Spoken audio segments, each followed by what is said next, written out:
نئی بیوی پریم چند۔ ہمارا جسم پرانا ہے لیکن اس میں ہمیشہ نیا خون دوڑتا رہتا ہے۔ اس نئے خون پر زندگی قائم ہے۔ دنیا کے قدیم نظام میں یہ نیا پن اس کے ایک ایک ذرے میں، ایک ایک ٹہنی میں، ایک ایک قطرے میں، تار میں چھپے ہوئے نغموں کی طرح گونجتا رہتا ہے، اور یہ 100 سال کی بڑھیا آج بھی نئی دلہن بنی ہوئی ہے۔ جب سے لالا ڈنگا مل نے نئی شادی کی ہے، ان کی جوانی از سر نو اود کر آئی ہے۔ جب پہلی بیوی بقید حیات تھی تو وہ بہت کم گھر رہتے تھے۔ صبح سے 10-11 بجے تک تو پوجا پاٹ ہی کرتے رہتے تھے، پھر کھانا کھا کر دکان چلے جاتے، وہاں سے 1 بجے رات کو لوٹتے اور تھکے ماندے سو جاتے۔ اگر لیلا کبھی کہتی کہ ذرا اور سویرے آ جایا کرو تو بگڑ جاتے۔ تمہارے لیے کیا دکان بند کر دوں یا روزگار چھوڑ دوں؟ یہ وہ زمانہ نہیں ہے کہ ایک لوٹا جل چڑھا کر لکشمی کو خوش کر لیا جائے۔ آج کل لکشمی کی چوکھٹ پر ماتھا رگڑنا پڑتا ہے، تب بھی ان کا منہ سیدھا نہیں ہوتا۔ لیلا بیچاری خاموش ہو جاتی۔ ابھی 6 مہینے کی بات ہے، لیلا کو زور کا بخار تھا۔ لالا جی دکان پر چلنے لگے تو لیلا نے ڈرتے ڈرتے کہا، دیکھو میری طبیعت اچھی نہیں ہے، ذرا سویرے آ جانا۔ لالا جی نے پگڑی اتار کر کھوٹی پر لٹکا دی اور بولے، اگر میرے بیٹھے رہنے سے تمہارا جی اچھا ہو جائے تو میں دکان نہ جاؤں گا۔ لیلا رنجیدہ ہو کر بولی، میں یہ کب کہتی ہوں کہ تم دکان نہ جاؤ، میں تو بس ذرا سویرے آ جانے کو کہتی ہوں۔ تو کیا میں دکان پر بیٹھا موج کرتا ہوں؟ لیلا کچھ نہ بولی۔ شوہر کی یہ بے اعتنائی اس کے لیے کوئی نئی بات نہ تھی۔ ادھر کئی دن سے اس کا دل دوست تجربہ ہو رہا تھا کہ اس گھر میں اس کی قدر نہیں رہی۔ اگر اس کی جوانی ڈھل چکی تھی تو اس کا کیا قصور تھا؟ کسی کی جوانی ہمیشہ رہتی ہے؟ لازم تو یہ تھا کہ 55 سال کی رفاقت اب ایک گہرے روحانی تعلق میں تبدیل ہو جاتی، جو ظاہر سے بے نیاز رہتی ہے، جو عیب کو بھی حسن دیکھنے لگتی ہے، جو پکے پھل کی طرح زیادہ شیرین، زیادہ خوشنما ہو جاتی ہے۔ لیکن لالا جی کا تاجر دل ہر ایک چیز کو تجارت کے ترازو پر تولتا تھا۔ بوڑھی گائے جب نہ دودھ دے سکتی ہو نہ بچے تو اس کے لیے گوشالہ سے بہتر کوئی جگہ نہیں۔ ان کے خیال میں لیلا کے لیے بس اتنا ہی کافی تھا کہ وہ گھر کی مالکن بنی رہے، آرام سے کھائے پہنے پڑی رہے۔ اسے اختیار ہے چاہے جتنے زیور بنوائے، چاہے جتنی خیرات اور پوجا کرے، روزے رکھے، صرف ان سے دور رہے۔ فطرت انسانی کے نیرنگیوں کا ایک کرشمہ یہ تھا کہ لالا جی جس دل جوئی اور حس سے لیلا کو محروم رکھنا چاہتے تھے، خود اسی کے لیے والہانہ سرگرمی سے متلاشی بھی رہتے تھے۔ لیلا 40 کی ہو کر بوڑھی سمجھ لی گئی، مگر وہ 45 سال کے ہو کر ابھی جوان تھے۔ جوانی کے ولولوں اور مسرتوں سے بے قرار لیلا سے اب انہیں ایک طرح کی کراہیت ہوتی تھی۔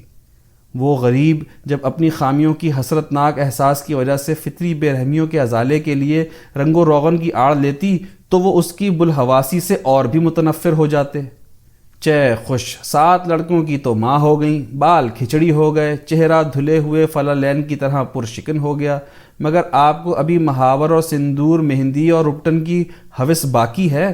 عورتوں کی بھی کیا فطرت ہے، نہ جانے کیوں آرائش پر اس قدر جان دے دیتی ہیں۔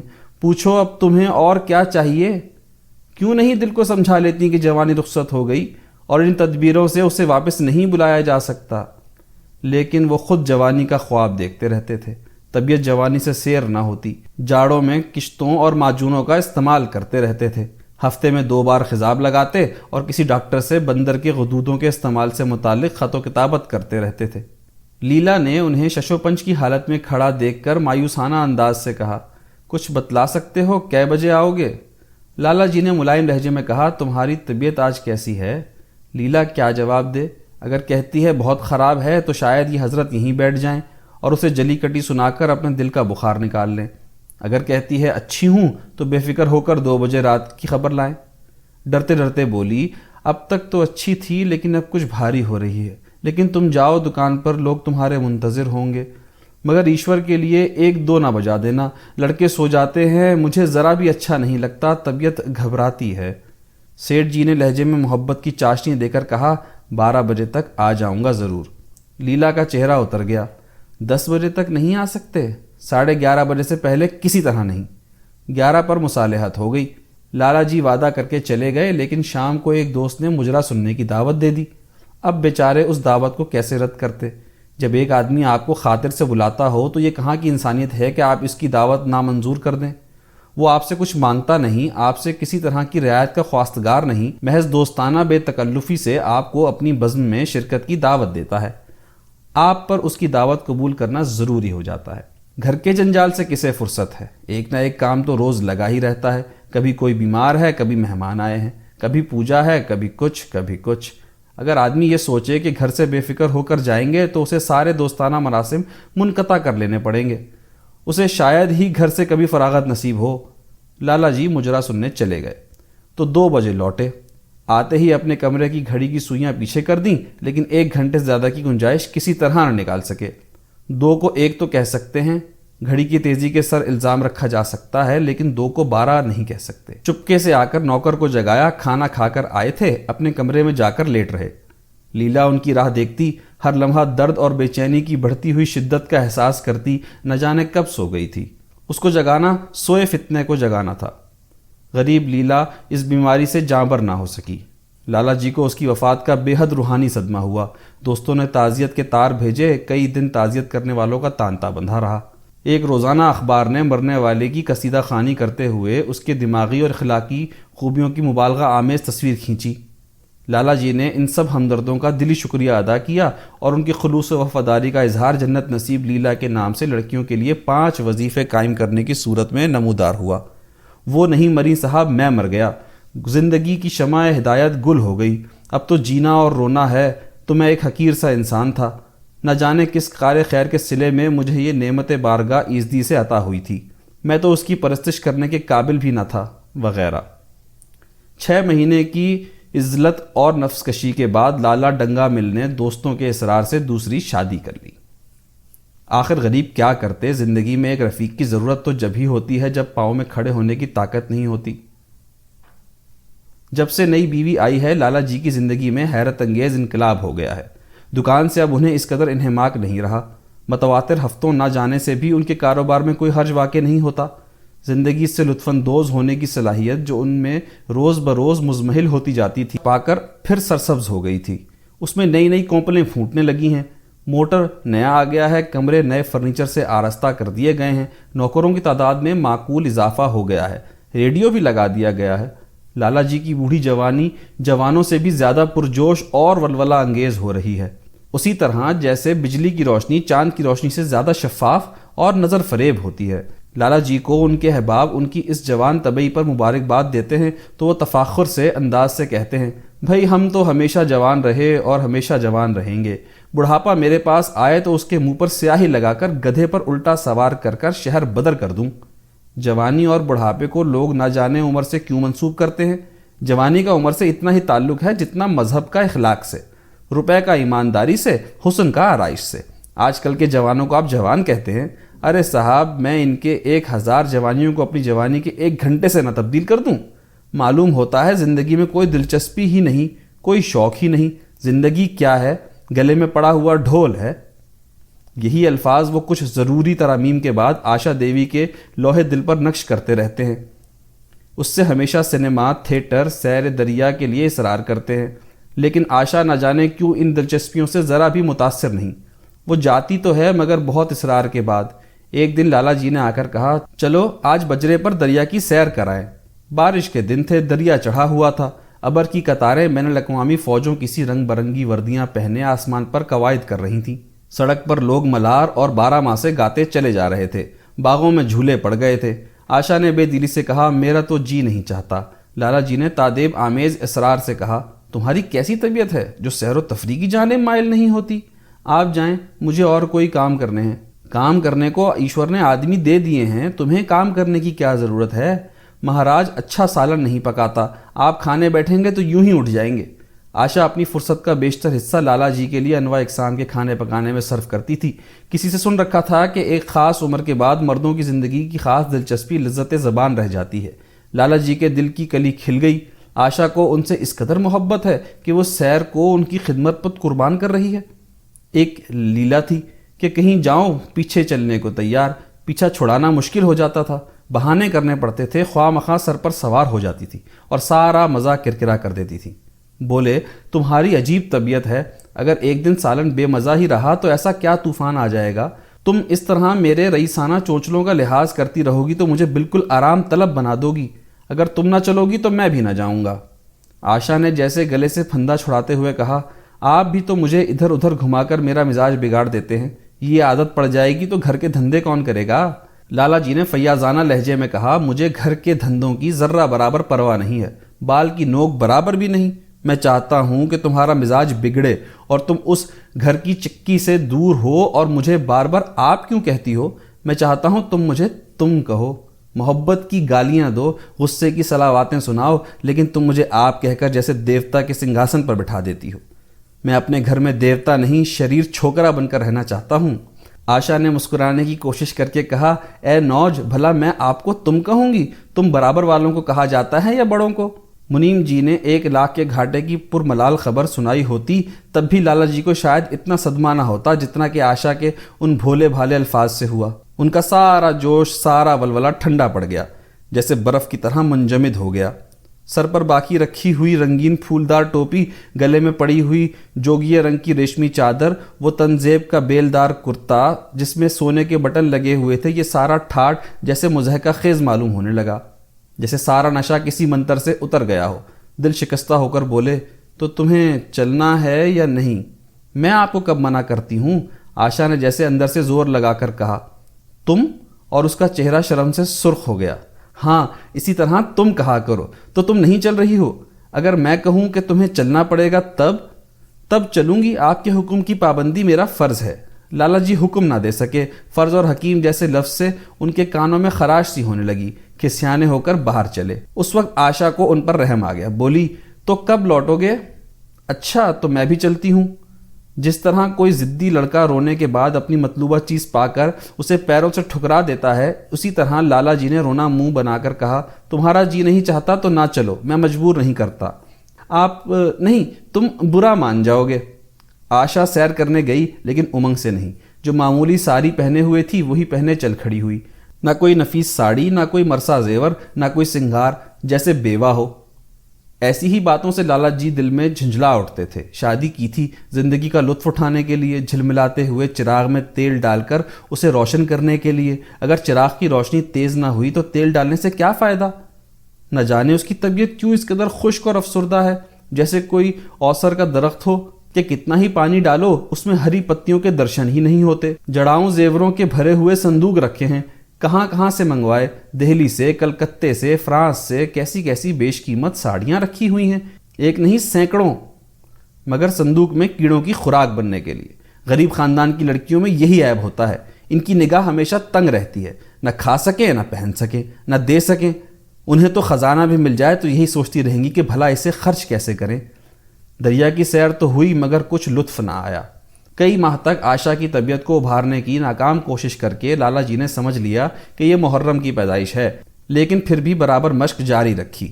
اس بیوپار میں ایک خطیر رقم صرف کرنے کے بعد وہ اس سے زیادہ نفع اٹھانے کے تاجرانہ تقاضے کو کیسے نظر انداز کرتے. دلچسپی کی نئی نئی صورتیں پیدا کی جاتی. گراموفون اگر بگڑ گیا ہے, گاتا نہیں یا آواز صاف نہیں نکلتا تو اس کی مرمت کرانی پڑے گی. اسے اٹھا کر رکھ دینا تو حماقت ہے. ادھر بوڑھا مہاراج بیمار ہو کر چلا گیا تھا اور اس کی جگہ اس کا 16-17 سال کا لڑکا آ گیا تھا. کچھ عجیب مسخرہ سا, بالکل اجڑ اور دہکانی, کوئی بات ہی نہیں سمجھتا. اس کے پھلکے اقلیدس کی شکلوں سے بھی زیادہ مختلف الاشکال ہوتے, بیچ میں موٹے, کنارے پتلے, دال کبھی تو اتنی پتلی جیسے چائے اور کبھی اتنی گاڑی جیسے دہی, کبھی نمک اتنا کم کہ بالکل پھیکا, کبھی تو اتنا تیز کہ نیمبو کا نمکین اچار. آشا سویرے ہی سے رسوئی میں پہنچ جاتی اور اس بدسلیقے مہراج کو کھانا پکانا سکھاتی. تم کتنے نالائق آدمی ہو جگل, اتنی عمر تک تم کیا گھاس کھودتے رہے یا بھاڑ جھونکتے رہے کہ پھلکے تک نہیں بنا سکتے؟ جگل آنکھوں میں آنسو بھر کر کہتا, بہو جی ابھی میری عمر ہی کیا ہے, 17واں ہی تو سال ہے. آشا ہنس پڑی, تو روٹیاں پکانا کے 10-20 سال میں آتا ہے. آپ 1 مہینہ سکھا دیں بہو جی, پھر دیکھنا میں آپ کو کیسے پھلکے کھلاتا ہوں کہ جی خوش ہو جائے. جس دن مجھے پھلکے بنانا آ جائیں گے میں آپ سے کوئی انعام لوں گا. سالن تو اب کچھ پکانے لگا ہوں نا. آشا حوصلہ افزا تبسم سے بولی, سالن نہیں دوا پکانا آتا ہے. ابھی کل ہی نمک اتنا تیز تھا کہ کھایا نہ گیا. میں جب سالن بنا رہا تھا تو آپ یہاں کب تھیں؟ اچھا, تو جب میں یہاں بیٹھی رہوں تب تمہارا سالن لذیذ پکے گا. آپ بیٹھی رہتی ہیں تو میری عقل ٹھکانے رہتی ہے، اور میں نہیں رہتی تب تو آپ کے کمرے کے دروازے پر جا بیٹھتی ہے۔ تمہارے دادا آ جائیں گے تو تم چلے جاؤ گے۔ نہیں بہو جی، کسی اور کام میں لگا دیجئے گا، مجھے موٹر چلوانا سکھوا دیجئے گا۔ نہیں آپ ہٹ جائیے، میں پتیلیا اتار لوں گا۔ ایسی اچھی ساڑی آپ کی، کہیں داغ لگ جائے تو کیا ہو؟ دور رہو، پھوڑ تو تم ہو ہی، کہیں پتیلی پیر پر گر پڑے تو مہینے جھیلو گے۔ جگل افسردہ ہو گیا، نحیف چہرہ اور بھی خشک ہو گیا۔ آشا نے مسکرا کر پوچھا، کیوں منہ کیوں لٹک گیا سرکار کا؟ آپ ڈانٹ دیتی ہیں بہو جی تو میرا دل ٹوٹ جاتا ہے۔ سیٹھ جی کتنی ہی گھڑکیاں دیں مجھے ذرا بھی صدمہ نہیں ہوتا۔ آپ کی نظر کڑی دیکھ کر جیسے میرا خون سرد ہو جاتا ہے۔ آشا نے تشفیع دی، میں نے تمہیں ڈانٹا نہیں، صرف اتنا ہی کہا ہے کہ پتیلی تمہارے پاؤں پر گر پڑے گی تو کیا ہوگا؟ ہاتھ تو آپ کا بھی ہے، کہیں آپ کے ہاتھ سے ہی چھوٹ پڑے تب؟ سیٹھ جی نے رسوئی کے دروازے پر آ کر کہا، آشا ذرا یہاں آنا، دیکھو تمہارے لیے کتنے خوش نما گملے لایا ہوں، تمہارے کمرے کے سامنے رکھے جائیں گے۔ تم وہاں دھوئیں دھکڑ میں کیا پریشان ہو رہی ہو؟ لونڈے کو کہہ دو کہ مہراج کو بلائے، ورنہ میں کوئی دوسرا انتظام کر لوں گا۔ مہراج کی کمی نہیں ہے، آخر کب تک کوئی رعایت کرے؟ اس گدھے کو ذرا بھی تو تمیز نہ آئی۔ سنتا ہے جگل، آج لکھ دے اپنے باپ کو۔ چولہے پر توا رکھا ہوا تھا، آشا روٹیاں بیل رہی تھی، جگل توے کو لیے روٹیوں کا انتظار کر رہا تھا۔ ایسی حالت میں بھلا وہ کیسے گملے دیکھنے جاتی؟ کہنے لگی، ابھی آتی ہوں، ذرا روٹی بیل رہی ہوں، چھوڑ دوں گی تو جگل ٹیڑھی میڑھی بیلے گا۔ لالا جی نے کچھ چڑھ کر کہا، اگر روٹیاں ٹیڑھی میڑھی بیلے گا تو نکال دیا جائے گا۔ آشا انسنی کر کے بولی، 10-5 دن میں سیکھ جائے گا، نکالنے کی کیا ضرورت ہے؟ تم چل کر بتا دو گملے کہاں رکھے جائیں گے۔ کہتی ہوں روٹیاں بیل کر آئی جاتی ہوں۔ نہیں، میں کہتا ہوں تم روٹیاں مت بیلو، تم خواہ ضد کرتے ہو۔ لالا جی سناٹے میں آ گئے۔ آشا نے کبھی اتنی بے التفاتی سے انہیں جواب نہ دیا تھا، اور یہ محض بے التفاتی نہ تھی، اس میں ترشی بھی تھی۔ خفیف ہو کر چلے گئے۔ انہیں غصہ ایسا آ رہا تھا کہ ان گملوں کو توڑ کر پھینک دیں اور سارے پودوں کو چولہے میں ڈال دیں۔ جگل نے سہمے ہوئے لہجے میں کہا، آپ چلی جاتی بہو جی، سرکار ناراض ہوں گے۔ بکو مت، جلدی روٹیاں سینکو، نہیں تو نکال دیے جاؤ گے، اور آج مجھ سے روپے لے کر اپنے لیے کپڑے بنوا لو۔ بھک منگوں کسی صورت بنائے گھومتے ہو، اور بال کیوں بڑھا رکھے ہیں؟ تمہیں نائی بھی نہیں چڑھتا؟ کپڑے بنوا لوں تو دادا کو کیا حساب دوں گا؟ ارے بے وقوف، میں حساب میں نہیں دینے کو کہتی، مجھ سے لے جانا۔ آپ بنوائیں گی تو اچھے کپڑے لوں گا، میں کھدر کا کرتا، کھدر کی دھوتی، ریشمی چادر اور اچھا سا چپل۔ آشا نے مٹھاس بھرے تبسم سے کہا، اور اگر اپنے دام سے بنوانا پڑے تو؟ تب کپڑے بنواؤں گا ہی نہیں۔ آدمی اپنے گھر پر روکھی روٹی کھا کر سو رہتا ہے، لیکن دعوت میں اچھے اچھے پکوان ہی کھاتا ہے۔ یہ سب میں نہیں جانتی۔ ایک گاڑے کا کرتا بنوا لو اور ایک ٹوپی، حجامت کے لیے 2 آنے پیسے لے لو۔ رہنے دیجئے، میں نہیں لیتا، اچھے کپڑے پہن کر نکلوں گا تو آپ کی یاد آئے گی، سڑیل کپڑے ہوئے تو جی جلے گا۔ تم بڑے خود غرض ہو، مفت کے کپڑے لوگے اور اعلیٰ درجے کے۔ جب یہاں سے جانے لگوں گا تو آپ مجھے اپنی تصویر دے دیجیے گا۔ میری تصویر لے کر کیا کرو گے؟ اپنی کوٹری میں لگا دوں گا اور دیکھا کروں گا۔ بس وہی ساڑی پہن کر کھنچوانا جو کل پہنی تھی، اور وہی موتیوں والی مالا بھی ہو۔ مجھے ننگی ننگی صورت اچھی نہیں لگتی۔ آپ کے پاس تو بہت گہنے ہوں گے، آپ پہنتی کیوں نہیں؟ تو تمہیں گہنے اچھے لگتے ہیں؟ لالا جی نے خفت آمیز لہجے میں کہا، ابھی تک تمہاری روٹیاں نہیں پکیں؟ جگل، اگر کل سے تم نے اپنے آپ اچھی روٹیاں نہ بنائیں تو میں تمہیں نکال دوں گا۔ آشا نے فوراً ہاتھ دھوئے اور بڑی مسرت آمیز تیزی سے لالا جی کے ساتھ جا کر گملوں کو دیکھنے لگی۔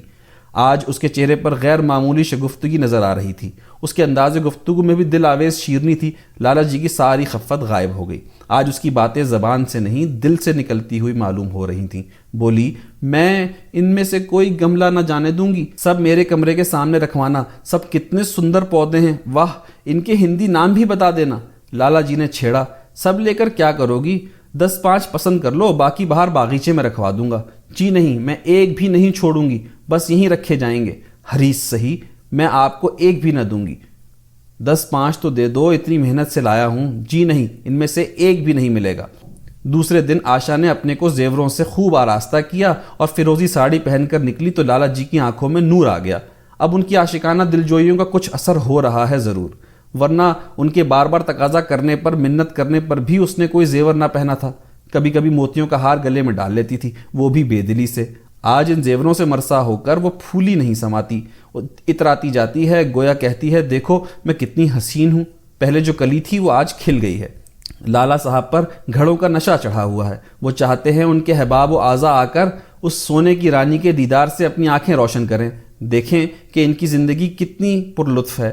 جو انواع اقسام کے شکوک دشمنوں کے دلوں میں پیدا ہوئے تھے، آنکھیں کھول کر دیکھیں کہ اعتماد، رواداری اور فراست نے کتنا خلوص پیدا کر دیا ہے۔ انہوں نے تجویز کی، چلو کہیں سیر کرائیں، بڑی مزیدار ہوا چل رہی ہے۔ آشا اس وقت کیسے آ سکتی تھی؟ ابھی اسے رسوئی جانا ہے، وہاں سے کہیں 12-1 بجے تک فرصت ملے گی، پھر گھر کے کام دھندے سر پر سوار ہو جائیں گے، اسے کہاں فرصت ہے؟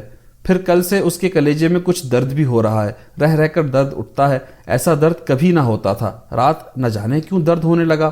سیٹھ جی ایک بات سوچ کر دل ہی دل میں پھول اٹھے، وہ گولیاں رنگ لا رہی ہیں۔ راج وید نے آخر کہا تھا کہ ذرا سوچ سمجھ کر اس کا استعمال کیجیے گا، کیوں نہ ہو، خاندانی وید ہے، اس کا باپ مہاراجہ بنارس کا معالج تھا، پرانے مجرب نسخے ہیں اس کے پاس۔ چہرے پر سراسیمگی کا رنگ بھر کر پوچھا، تو رات ہی سے درد ہو رہا ہے؟ تم نے مجھ سے کہا نہیں، ورنہ وید جی سے کوئی دوا منگوا دیتا۔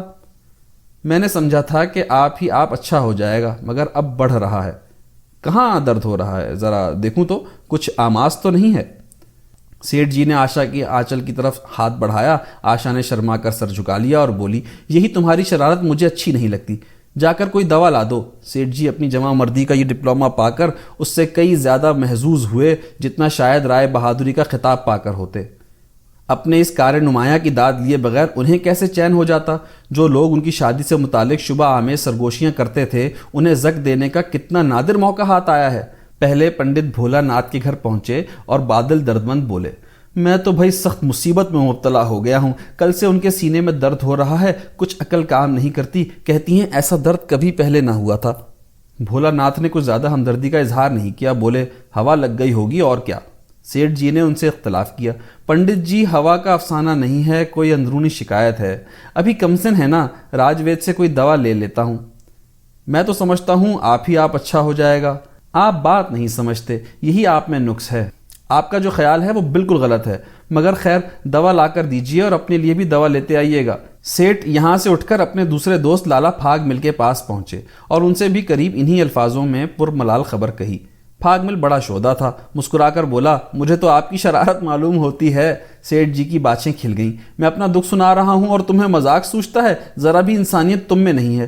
میں مذاق نہیں کر رہا ہوں، بھلا اس میں مذاق کی کیا بات ہے؟ وہ ہیں کم سن، نازک اندام، آپ ٹھہرے آزمودہ کار، مرد میدان، بس اگر یہ بات نہ نکلے تو مونچھیں منڈوا ڈالوں۔ سیٹھ جی نے متین صورت بنائی، میں تو بھائی بڑی احتیاط کرتا ہوں، تمہارے سر کی قسم۔ جی رہنے دیجئے، میرے سر کی قسم نہ کھائیے، میرے بھی بال بچے ہیں، گھر کا اکیلا آدمی ہوں، کسی قاطع دوا کا استعمال کیجئے، انہی راج وید سے کوئی دوا لیے لیتا ہوں۔ اس کی دوا وید جی کے پاس نہیں، آپ کے پاس ہے۔ سیٹھ جی کی آنکھوں میں نور آ گیا، شباب کا احساس پیدا ہوا اور اس کے ساتھ چہرے پر بھی شباب کی جھلک آ گئی، سینہ جیسے کچھ فراخ ہو گیا۔ چلتے وقت ان کے پیر کچھ زیادہ مضبوطی سے زمین پر پڑنے لگے اور سر کی ٹوپی بھی خدا جانے کیوں کج ہو گئی، بچھڑے سے ایک بانک پن کی شان برس رہی تھی۔ راج وید سے مزدہ جان فرا سنایا تو بولے، میں نے کہا تھا ذرا سوچ سمجھ کر ان گولیوں کا استعمال کیجئے گا، آپ نے میری ہدایت پر توجہ نہیں کی۔ ذرا مہینے 2 مہینے ان کا استعمال کیجئے اور پرہیز کے ساتھ رہیے، پھر دیکھیے ان کا اعجاز۔ اب گولیاں بہت کم رہی ہیں، لوٹ مچی رہتی ہے، لیکن ان کا بنانا اتنا مشکل اور دقت طلب ہے کہ ایک بار ختم ہو جانے پر مہینوں تیاری میں لگ جاتے ہیں۔ ہزاروں بوٹیاں ہیں، کیلاش، نیپال اور تبت سے منگانی پڑتی ہیں، اور اس کا بنانا تو آپ جانتے ہیں کتنا لوہے کے چنے چبانا ہے۔ آپ احتیاطاً ایک شیشی لیتے جائیے۔ جگل نے آشا کو سر سے پاؤں تک جگمگاتے دیکھ کر کہا، بس بہو جی آپ اسی طرح پہنے اوڑے رہا کریں، آج میں آپ کو چولہے کے پاس نہ آنے دوں گا۔ آشا نے شرارت آمیز نظروں سے دیکھ کر کہا، کیوں آج یہ سختی کیوں؟ کئی دن تو تم نے منع نہیں کیا، ذرا سنوں تو کیا بات ہے؟ میں ڈرتا ہوں کہیں آپ ناراض نہ ہو جائیں۔ نہیں نہیں کہو، میں ناراض نہیں ہوں گی، آج آپ بہت سندر لگ رہی ہیں۔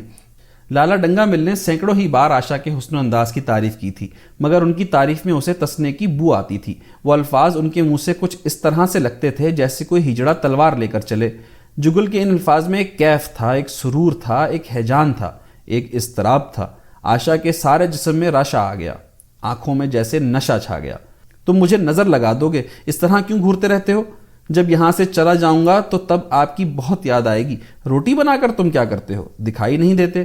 سرکار رہتے ہیں اس لیے نہیں آتا، پر اب تو مجھے جواب مل رہا ہے، دیکھیے بھگوان کہاں لیے جاتے ہیں۔ آشا کا چہرہ سرخ ہو گیا، کون تمہیں جواب دیتا ہے؟ سرکار ہی تو کہتے ہیں تجھے نکال دوں گا، اپنا کام کیے جاؤ، کوئی نہیں نکالے گا۔ اب تو تم روٹیاں بھی اچھی بنانے لگے ہو۔ سرکار ہیں بڑے غصہ ور، 2-4 دن میں ان کا مزاج ٹھیک کیے دیتی ہوں۔ آپ کے ساتھ چلتے ہیں تو جیسے آپ کے باپ سے لگتے ہیں۔ تم بڑے بدماش ہو، خبردار زبان سنبھال کر باتیں کرو۔ مگر خفگی کا یہ پردہ اس کے دل کا راز نہ چھپا سکا، وہ روشنی کی طرح اس کے اندر سے باہر نکلا پڑتا تھا۔ جگل نے اسی بے باکی سے کہا، میری زبان کوئی بند کر لے، یہاں تو سبھی کہتے ہیں میرا بیاہ کوئی 50 سال کی بڑھیا سے کر دے تو میں گھر چھوڑ کر بھاگ جاؤں، یا خود زہر کھا لوں یا اسے زہر دے کر مار ڈالوں، پھانسی ہی تو ہوگی۔ آشا مصنوعی غصہ قائم نہ رکھ سکی۔ جگل نے اس کے دل کے تاروں پر مضراب کی ایک ایسی چوٹ ماری تھی کہ اس کے بہت مضبوط کرنے پر بھی درد دل باہر نکل ہی آیا۔ قسمت بھی تو کوئی چیز ہے، ایسی قسمت جائے جہنم میں؟ تمہاری شادی کسی بڑھیا سے کروں گی، دیکھ لینا۔ تو میں بھی زہر کھا لوں گا، دیکھ لیجیے گا۔ کیوں؟ بڑھیا تمہیں جوان سے زیادہ پیار کرے گی، زیادہ خدمت کرے گی، تمہیں سیدھے راستے پر رکھے گی۔ یہ سب ماں کا کام ہے، بیوی جس کام کے لیے ہے اسی کے لیے ہے۔ آخر بیوی کس کام کے لیے ہے؟ آپ مالک ہیں، نہیں تو بتلا دیتا کس کام کے لیے ہے۔ موٹر کی آواز آئی، نہ جانے کیسے عائشہ کے سر کا آنچل کھسک کر کندھے پر آ گیا تھا۔ اس نے جلدی سے آنچل سر پر رکھ لیا اور یہ کہتی ہوئی اپنے کمرے کی طرف چلی، لالا کھانا کھا کر چلے جائیں گے، تم ذرا آ جانا۔